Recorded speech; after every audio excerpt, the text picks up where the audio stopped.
Halo Nisa, apa kabar? Iya, halo Bu. Kabar saya baik-baik saja.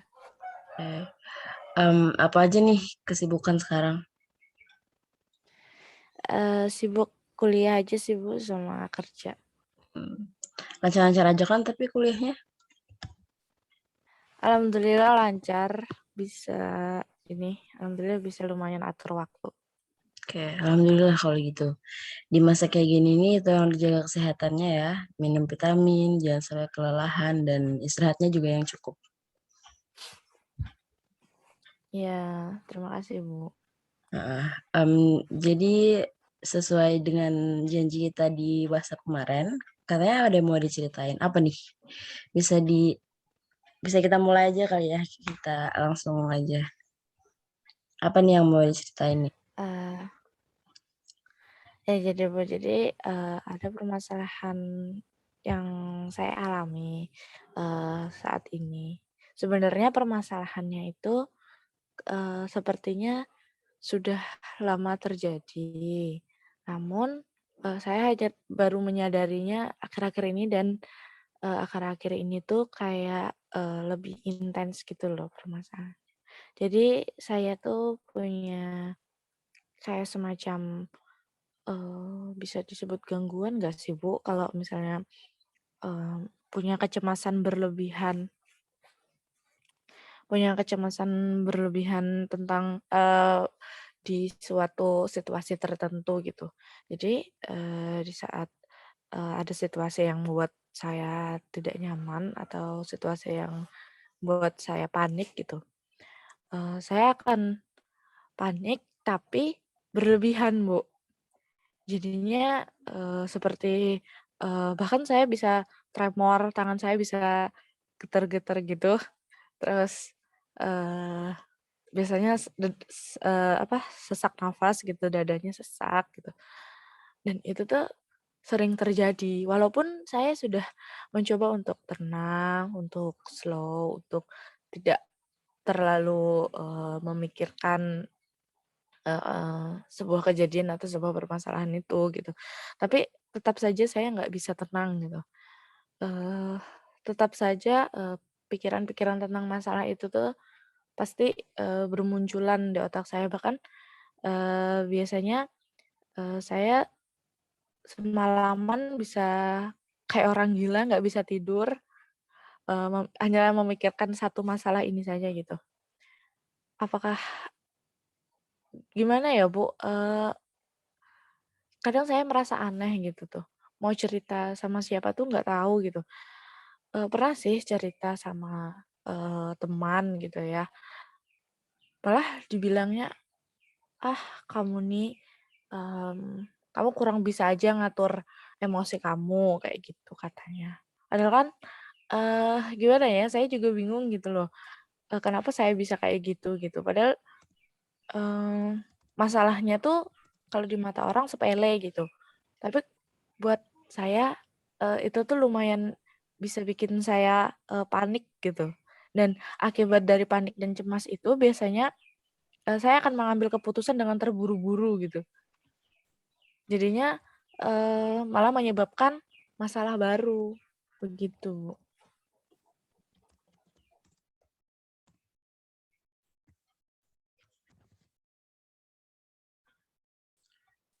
Oke, menanggapi cerita kamu tadi, em, kecemasan berlebihan ya terhadap situasi tertentu dan selalu panik juga dan selalu cemas juga ya kan.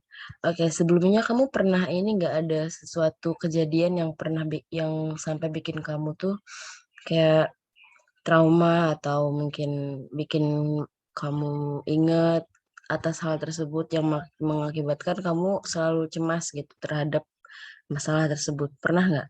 Ada suatu kejadian atau gimana gitu?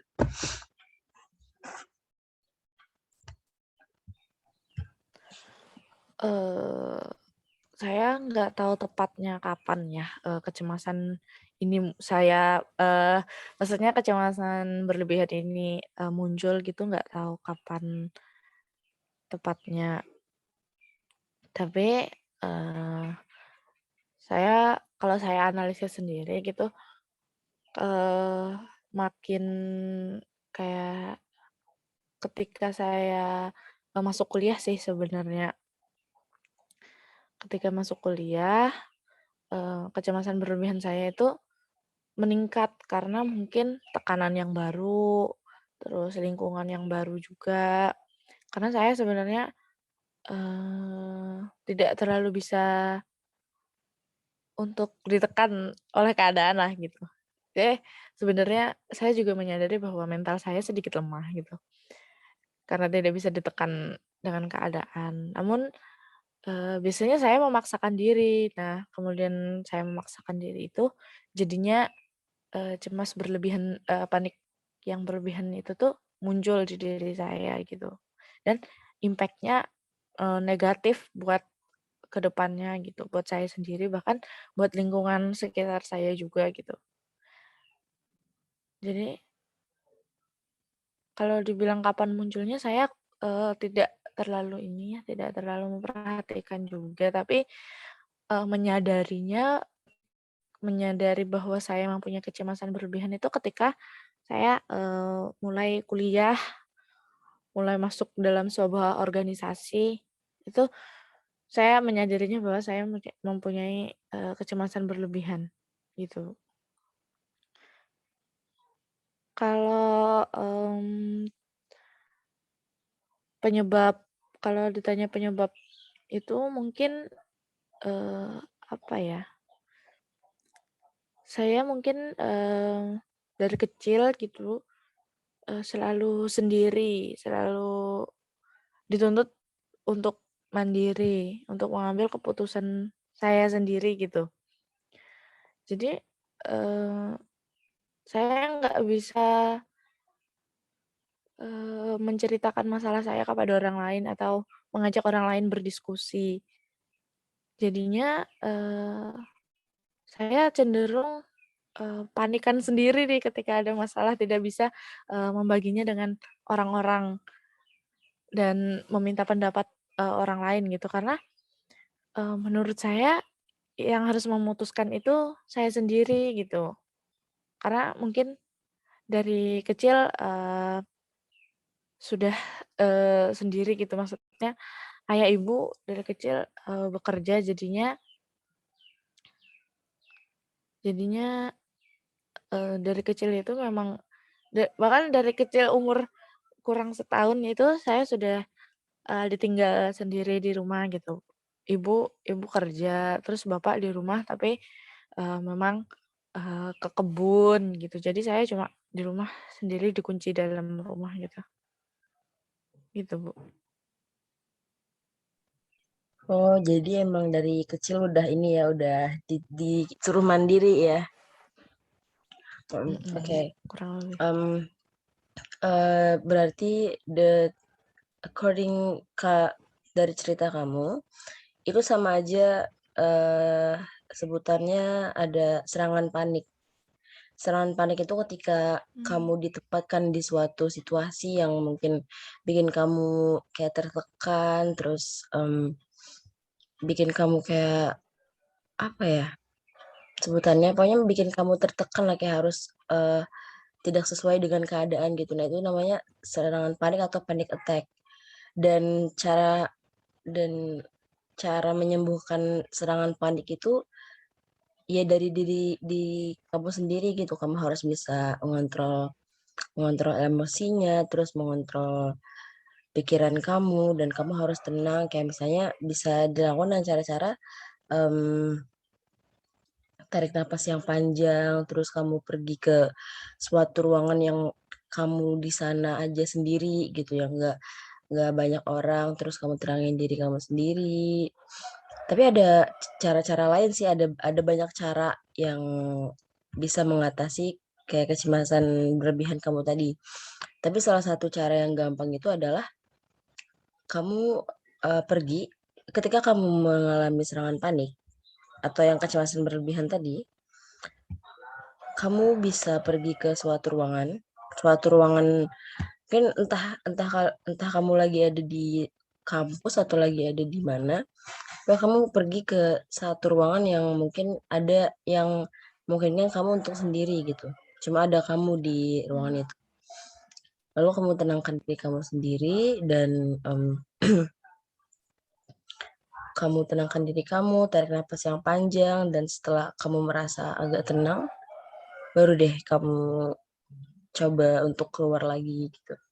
Dan masalah kamu terlalu cepat untuk mengambil keputusan ketika kamu panik, itu bisa diatasi dengan kamu ini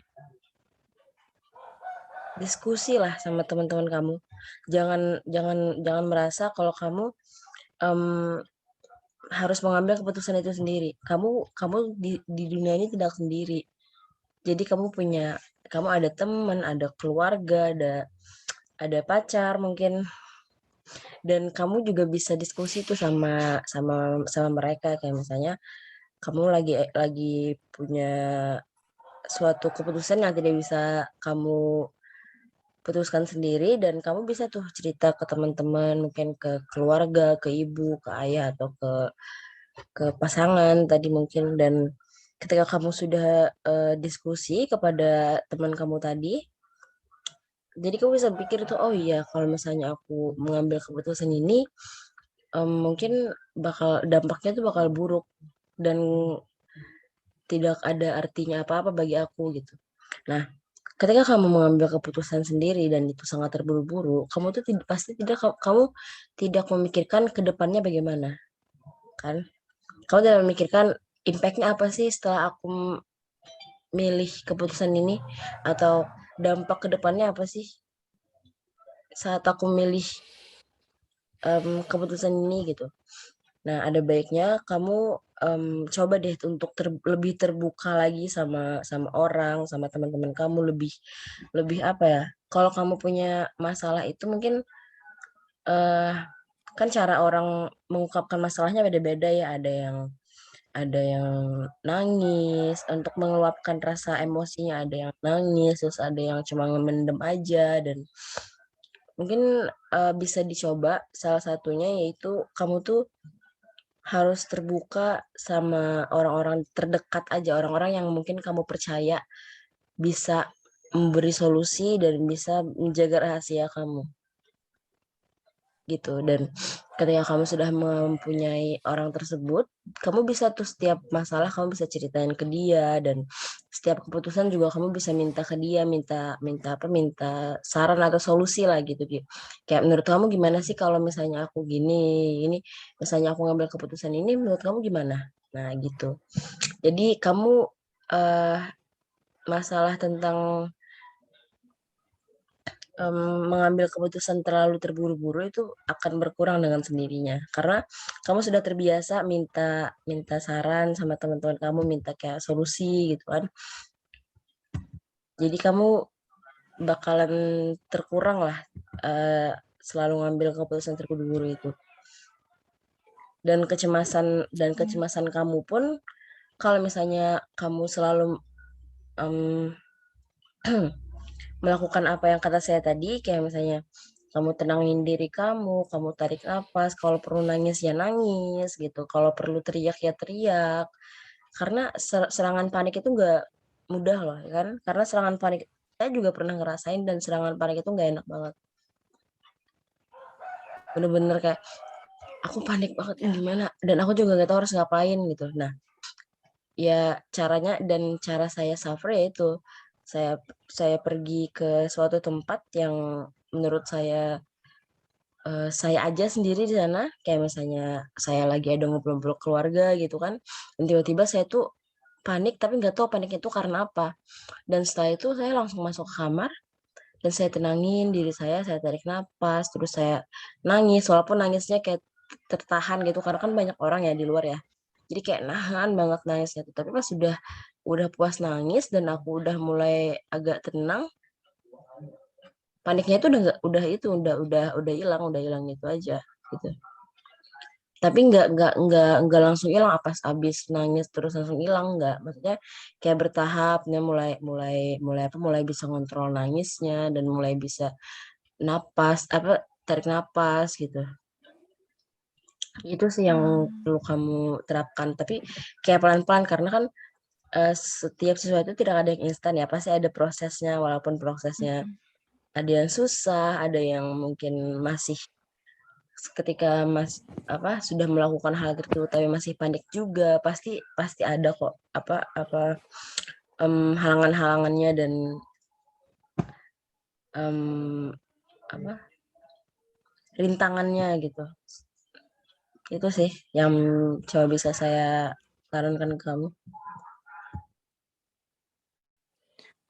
Iya, Bu, jadi, eee, untuk mengatasinya saya harus lebih tenang gitu ya, tenang, eee, untuk lebih bisa mengatur nafas mungkin seperti yang Ibu bilang tadi, terus, mmm, terbuka dengan orang sekitar gitu ya, Bu, ya. Tapi, Bu, sebelumnya terima kasih, atas sarannya gitu. Tapi, satu hal yang dari statement Ibu tadi tentang keterbukaan diri gitu, saya, sudah mencoba gitu untuk, bercerita kepada si A, si B gitu, pada pasangan mungkin kepada orang tua, tapi tanggapan mereka tuh kayak, gimana ya, "Alah nggak apa-apa, tenangin dulu, kamu cuma nggak bisa atur emosi aja dulu, jadi tenang dulu." Maksudnya, mmm, saya, kurang puas aja sih sebenarnya sama tanggapan mereka yang kayak, cenderung menyepelekan masalah saya gitu. Nah, padahal, menurut saya masalah saya itu penting buat saya, tapi, buat mereka terlihat sepele gitu, terus tanggapannya tuh tidak mengenakan aja buat saya gitu. Tapi, setelah dipikir-pikir lagi, setelah dari penjelasan Ibu tadi, ya mungkin karena saya yang, berlebihan aja menanggapi sebuah keadaan gitu kan, jadinya timbullah, eee, sebuah perasaan cemas gitu. Dan untuk keterbukaan diri sendiri, itu memang kurang sih, saya akui kurang, baik itu dengan, keluarga maupun dengan pasangan gitu ya. Walaupun itu pasangan saya gitu. Saya nggak saya nggak bisa, terbuka secara 100% sama dia gitu, atau percaya 100% sama dia gitu, atau bahkan orang tua saya gitu. Karena memang saya orangnya lumayan tertutup gitu, lumayan introvert juga. Karena, teman pun saya, yang benar-benar teman gitu ya, benar-benar teman itu cuma satu dari sorry, cuma 2 atau 3 gitu. Itu pun dari sejak, SMP sampai SMA, terus, kemarin, teman saya meninggal, 1 orang, dan sekarang dan yang saya punya sekarang cuma dia tuh, cuma teman saya satu dari SMP sampai SMA itu. Mungkin ke dia saya bahkan lebih bisa terbuka daripada ke pasangan atau keluarga saya, Bu. Jadi, mungkin, perihal tadi untuk membuka diri, mungkin saya akan coba, perlahan-lahan, tidak hanya membuka diri saya kepada satu teman saya ini saja, karena memang saya akui satu teman saya ini sudah lama sekali saya, berteman dari sekitar 8 atau 9 tahunan lah saya sama-sama dia tuh. Jadi, lebih akrab ke dia gitu daripada ke keluarga atau, bahkan pasangan saya gitu. Ini mungkin untuk keterbukaan diri tadi, saya akan mencoba pelan-pelan untuk buka diri saya kepada orang-orang terdekat saya dulu gitu, kepada keluarga atau pasangan gitu, untuk, lebih bisa meringankan gitu ya, Bu, meringankan keadaan atau beban permasalahan yang saya alami untuk mengatasi kecemasan berlebihan saya itu. Ya, ya. Iya, bener banget karena, mmm, ketika kamu tidak membuka diri dan selalu memendam, itu bakal, bikin penyakit sendiri ya, penyakit entah itu mental kamu bakalan down lagi dan kamu itu bisa menyebabkan stres atau frustasi, itu bahaya banget tuh. Nah, menanggapi, tentang cerita kamu yang tadi, ketika kamu bercerita kepada teman malah responnya tidak memuaskan, itu hanya karena mereka tidak pernah merasakan apa yang kamu rasakan.